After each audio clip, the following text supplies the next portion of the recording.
The village of Eldon, nestled in the foothills of ancient mountains, was known for its serene beauty. It was a place where time seemed to move slower, and the wind whispered through the trees in a language only the old could understand. At the highest point of the village, in a small, humble home, lived old Jero. Jero was a man whose presence alone could calm the most troubled minds, and many came to him seeking guidance on life's most perplexing issues. One evening, as the sun dipped below the horizon, casting a warm, golden hue over the valley, a young woman named Lila approached Jero's home. Her face, usually bright and cheerful, was etched with worry. The world outside Eldon was chaotic. The pace of life was relentless, and Lila had found herself overwhelmed by the noise, expectations, and pressures of it all. As she reached the wooden porch where Jero often sat, she found him there, as always, quietly observing the fading light. Without looking at her, Jero spoke. "The world outside is noisy, isn't it, Lila?"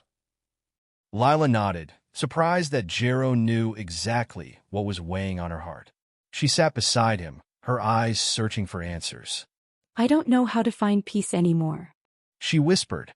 "Everything feels so chaotic and I can't escape it." Jero smiled softly. "Peace is not something you find outside, my dear. It is something you cultivate within." Lila looked at Jero, her brow furrowed. "But how? How do I stay calm when everything around me is spinning out of control?" Jero leaned back in his chair, his fingers tracing the carved wood of his cane. "Let me tell you a story," he said. "There was once a great tree, tall and proud, that stood at the edge of a bustling city. The city was loud, with people rushing about, carts clattering over cobblestones, and voices rising in a constant hum. But the tree stood still, its roots deep in the earth, its branches high in the sky, undisturbed by the chaos below." Lila listened, her eyes fixed on Jero as he continued. "One day, a young man came to the tree, frustrated and weary from the city's noise. He asked the tree, 'How do you remain so calm while everything around you is in constant motion?' The tree replied, 'I am grounded. My roots are deep, and I am nourished by the earth. I sway with the wind, but I am not moved by it. The chaos around me does not reach my core.'" Lila tilted her head. "But I'm not a tree. How do I ground myself in a world that never stops moving?" Jero's eyes twinkled with understanding. But you can be like the tree, Lila. Being grounded means anchoring yourself in something deeper than the world's chaos. It means connecting to the things that nourish your soul, that keep you steady even when the world around you shifts." Lila frowned, still unsure. "What are those things? How do I know what grounds me?" Jero took a deep breath, as though inhaling the very essence of peace itself. "It starts with stillness," he said. "In a world that constantly demands your attention, the first step is to learn to be still, to find moments of quiet in your day, no matter how small, and to sit with yourself, to breathe deeply and remind yourself that the chaos outside does not need to be reflected inside." He continued, "Our minds are like the surface of a lake. When the wind blows, the water ripples and churns. But when the wind dies down, the lake returns to its natural state of calm. You must learn to quiet your inner wind. Meditation, prayer, deep breathing, whatever practice resonates with you. These are the tools that help you still your mind." Lila nodded, thinking of how her days were filled with noise from the moment she woke until she fell into bed, exhausted. "I don't take time to be still," she admitted. "I'm always running from one thing to the next." Jero smiled kindly. "That is the first step, my dear. Find a few minutes each day to be still. Start small. Sit in silence, breathe deeply, and allow yourself to feel the peace that exists when the noise fades away." Lila closed her eyes for a moment, trying to imagine a quiet space inside her mind. "But what about when I'm in the middle of everything? At work or in the city, or dealing with other people's demands? How do I stay calm when I can't escape the chaos?" Jero's expression grew thoughtful.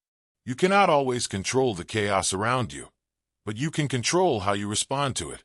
The world will always throw challenges and noise your way, but your power lies in your response. This is where grounding practices come in.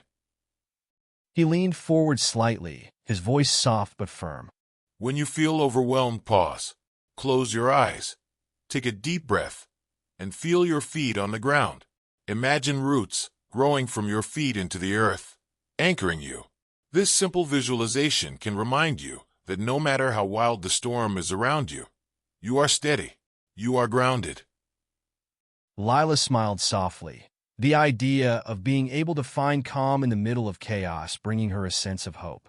I like that. She said quietly. But is that enough? Jero chuckled. It's a start, but staying grounded in a chaotic world also means knowing what nourishes your soul.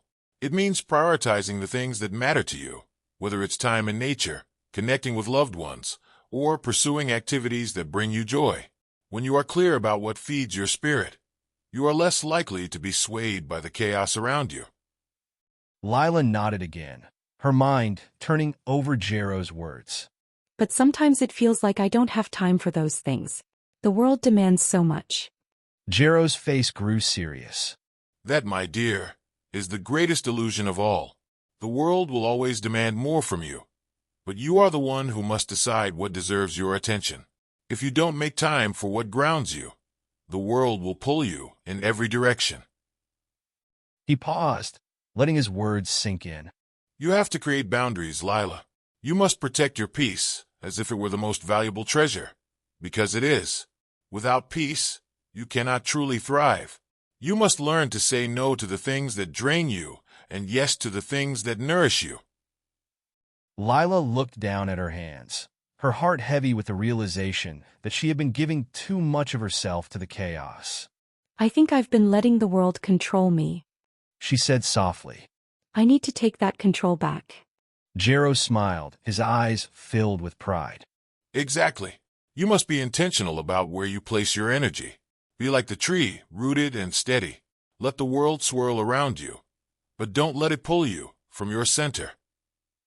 Lila felt a wave of calm wash over her as Jero's words settled into her mind.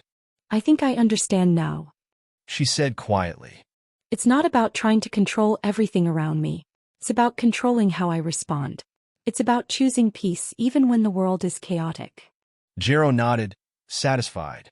Yes, Lila. Peace is not the absence of chaos.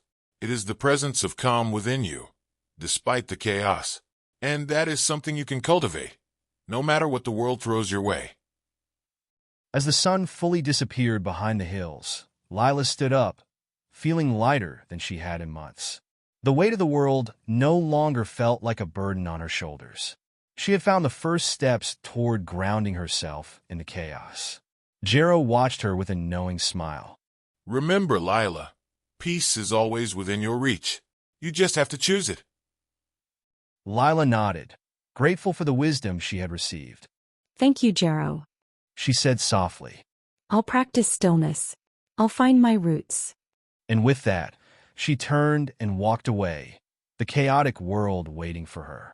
But this time, she knew she had the tools to stay grounded and peaceful, no matter what came her way. Before you go, I want to invite you to subscribe to my channel where we share more stories like Lila's. Stories that help you find calm in a chaotic world, build resilience, and nurture the peace that lives within you. If you're ready to take control of your mind and stay grounded amidst life's challenges, hit the subscribe button and join me on this journey toward a more peaceful and intentional life. Together, we can create a space of calm that no chaos can shake. Stay grounded, stay peaceful, and I'll see you in the next story.